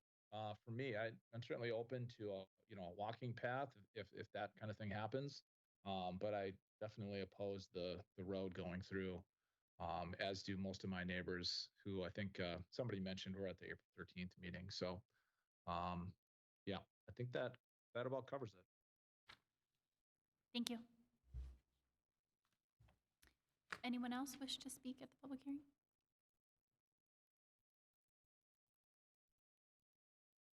Madam Chair? Yes. Seeing no one else step forward, I move to close the public hearing. Second. I have a motion and a second to close the public hearing. All those in favor signify by saying aye. Aye. All opposed? The public hearing is now closed. Fellow commissioners, or Mr. Dempsey, I think we had a couple of questions, or city engineer, regarding the traffic study and the frontage road. If there's anything you could speak to regarding that? While there hasn't been a traffic study at this point, I have looked into the traffic volumes in the current state.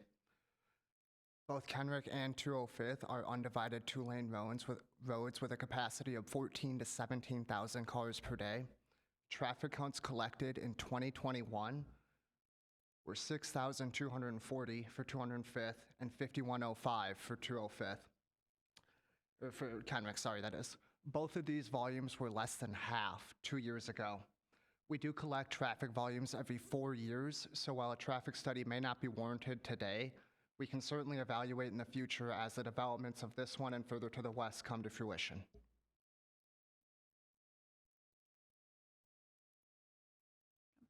Thank you.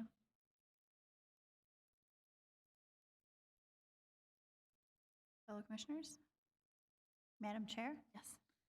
Mr. Dempsey, can you show the topography between Merrick's and the development, please? Yeah, as Mr. Merrick was speaking, I was looking at the topography on my reduced plan. Let's see here. And I can't blow this up, but the elevation here for these two units is almost exactly, it's between 8 and 10 feet higher than the elevation of this lot here. This is about 1030, 1032 elevation. This is about 1040, right at the corner of the building. So it does sit up a bit higher.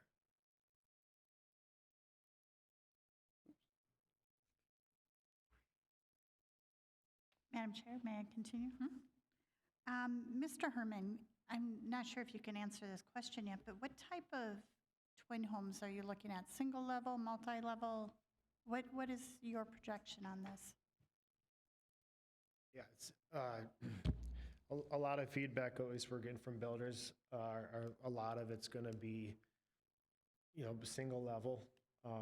Maybe on some of the smaller units they might put a 2-story on, but it seems like a lot of the market's driving kind of towards main level living. Okay, I personally would be a little concerned of the first couple units being multiple levels, with knowing that they might be able to look over onto Merrick's and they may not see it as an issue until 1 o'clock in the morning, until they're hearing the backup lights on a vehicle and they moved in their first weekend. Yep. So that is concerning to me. And I know that the existing topography is around a 1040. I think, Frank, remind me if I'm wrong, but yeah, I think that street level is right around a 1030, and that first unit, those 2 units, I don't know how can I point to this? Yeah, these are around a 1034, for a garage elevation, and then there's a walkout, so then the basement would be another 8 feet lower than that. Okay. Yeah. Thank you for your answer. Yeah.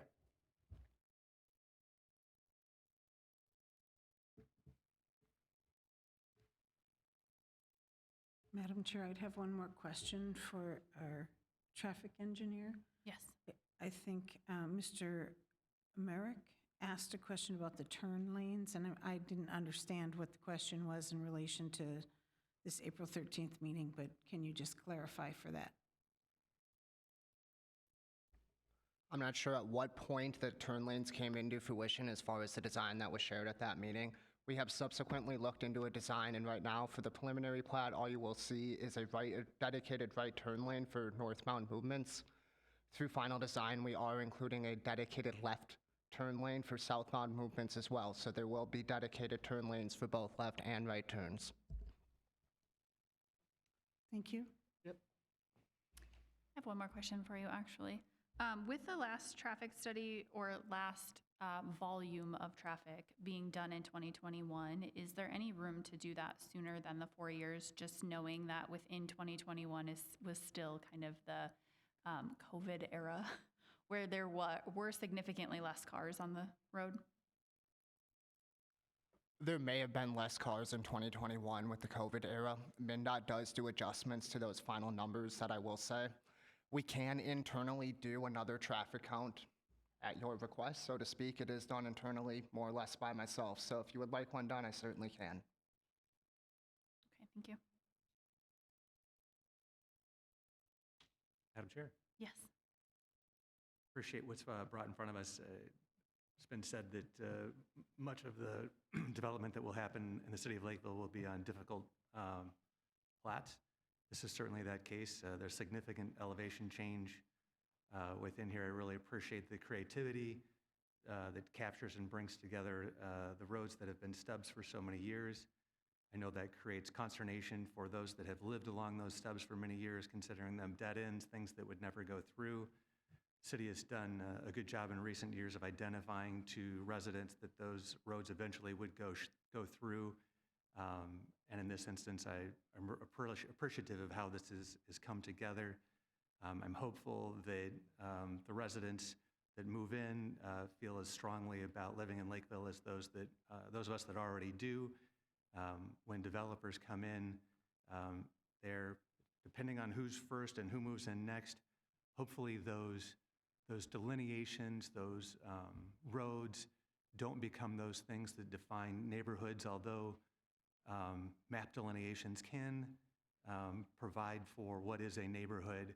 I'm hopeful that those that live near you and those that you associate with through schools, through friendships, through walks along the road become your neighbors, and that becomes your neighborhood. I hope that those that would find a home here would feel as welcome as those that live here already. I'm impressed with what's brought in front of us and appreciate again how the topography makes such a difficult build. I'm so appreciative also of the Merricks for making the city of Lakeville a place where they can do their business. Their trucks and their service has been one that's been utilized by my family and friends on occasions, and I can appreciate the duration of their hours, and I think those that would move in nearby would be familiar with the type of business that is and be mindful of the value of the home to them as they move into those locations. I've certainly seen, as someone who lives near Lakeville and County Road 46, what a backup on the road 35 heading northbound can create, and can fully appreciate the types of traffic that must travel along the frontage road during those winter months or a traffic accident scenario. It's my expectation, and the city engineer could certainly speak to it better than I could, but those types of events are not what the frontage roads are intended to be built for, and are certainly appreciated by those both on the freeway and those that are circumventing accidents on those particular days to find ways home. I'm appreciative of the awareness that a dedicated turn lane to get in and out of the new road will set up that frontage road to be someplace that is safe for people to travel along that and to be able to make those turns. Thankful for this being in front of us today, and I will vote in support. Thank you. Madam Chair, I have a couple of items. First, if I get the developers representative up here quickly, or put you on the hot spot here. Two questions for you. First one, I noticed the trail that's located kind of on the northwestern portion of the project kind of appears to wander its way down to the stormwater pond there. Just wondering if you can kind of educate us on what the purpose of the trail is. Yeah, purpose of the trail is, primarily pond access, so for maintenance. As you guys have noted and mentioned, there's a lot of topography fall, and nobody wants a pond access trail that's a 3-to-1 slope. So in order to make up that elevation difference, we just had to find our way on a long enough path that gets us a reasonable and maintainable slope to drive and get equipment down. Perfect. Understand entirely what is driving that now. It looked a little interesting to me as I looked at the map. It kind of went to the water feature and that was it. So that's why I was kind of looking for a little clarification there. Second item, with the proposed retaining walls that you have behind some of these units to deal with the topography, just kind of curious if you've selected a material for those retaining walls. What's the retaining wall going to be constructed of? Yeah, we have reached out and got a couple bids as far as different types. We're looking at the typical modular style with like a geogrid, behind the back, and then also potentially like boulders, like some sort of granite boulders, but it'll likely be a modular engineered block retaining wall. Sure. Just stating it not as a city requirement or anything like that, but just as a preference, thinking of the future of the HOA, who I assume is going to be responsible for ownership and maintenance of these, just trying to make sure that whatever material selected for these walls and the construction of it is long-term and durable. Sure. So if you can think of some of the mega blocks or something like that as kind of a construction technique, just a suggestion for you. Sure. Okay, great. And I think that's all the questions I had for you. I have one for him. Go if I for it. can ask. There was a question from the resident on the phone regarding if there was a fence that was going to be on, I think, Kensington, that separates the development in Kensington Way. Is there going to be a fence? Yeah, can you show me which lot he was on? Is it the one that's just north of 203rd? Madam Chair, it's Mr. Khan, and he is at 20291 Kensington Way. So where 203rd will access on the north side.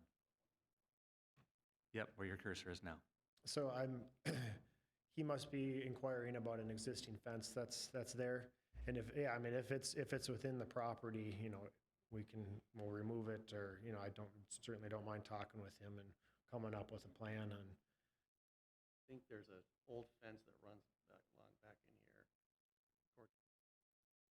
Talking about. Okay.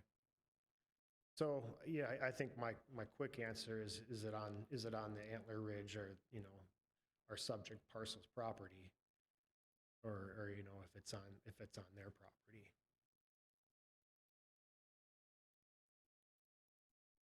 Okay. Mr. Maury. If it's an undesirable fence that is on our parcel, then, we'll certainly take it out.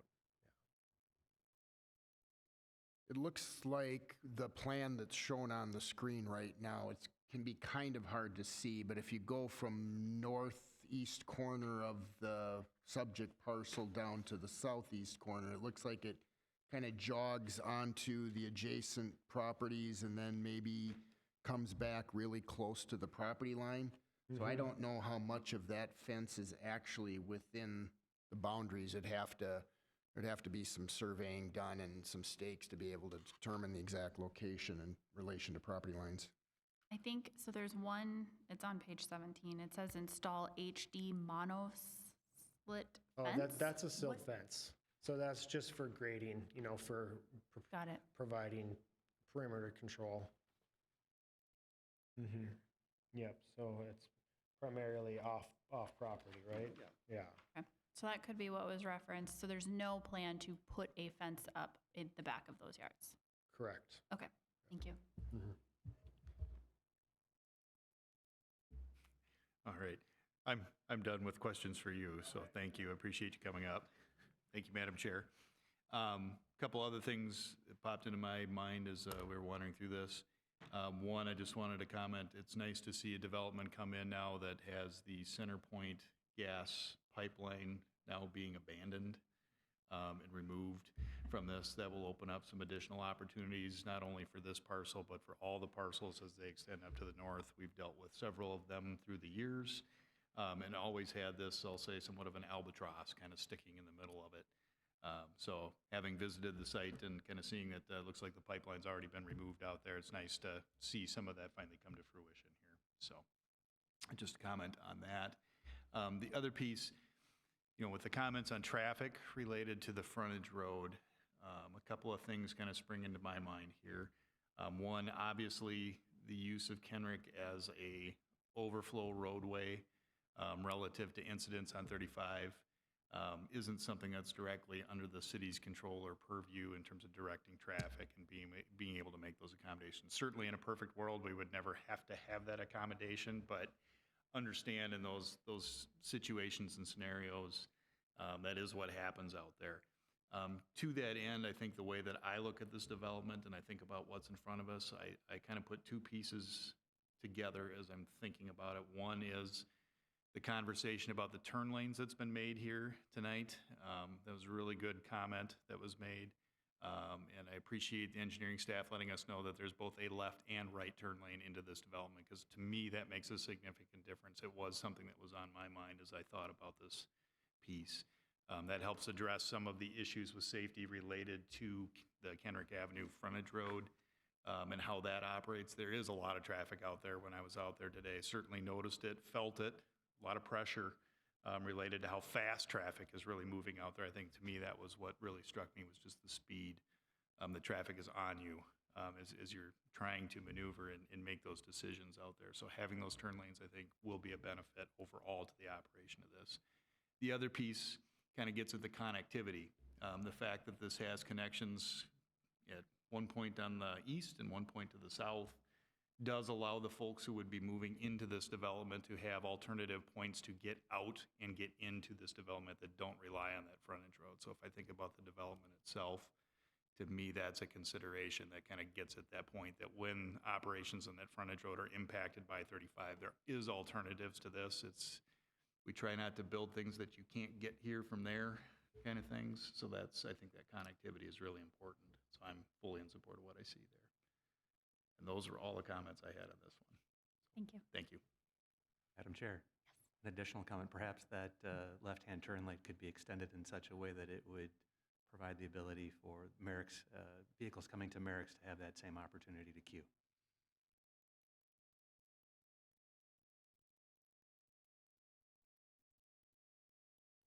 We can certainly look at that through final design. Thank you.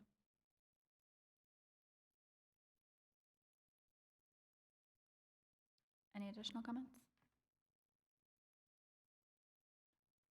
Looks like we're ready for a motion. Madam Chair, Yes. I move to recommend approval of the Antlers Ridge preliminary plat, zoning map amendment, and conditional use permit subject to the 8 stipulations listed in the June 30th, 2023 planning report and approval of the findings of fact dated July 6th, 2023. Second. I have a motion and a second. Ms. Morrow, will you please take a roll call vote? Lilichai, Aye. Marovich, Zimmer, Aye. Ike, Aye. Zuzak, Aye. Kaluza, Aye. Maury, when will this go in front of City Council? Their July 17th meeting. All right, and with that, we are at agenda item number 9, which this meeting is adjourned. Thank you.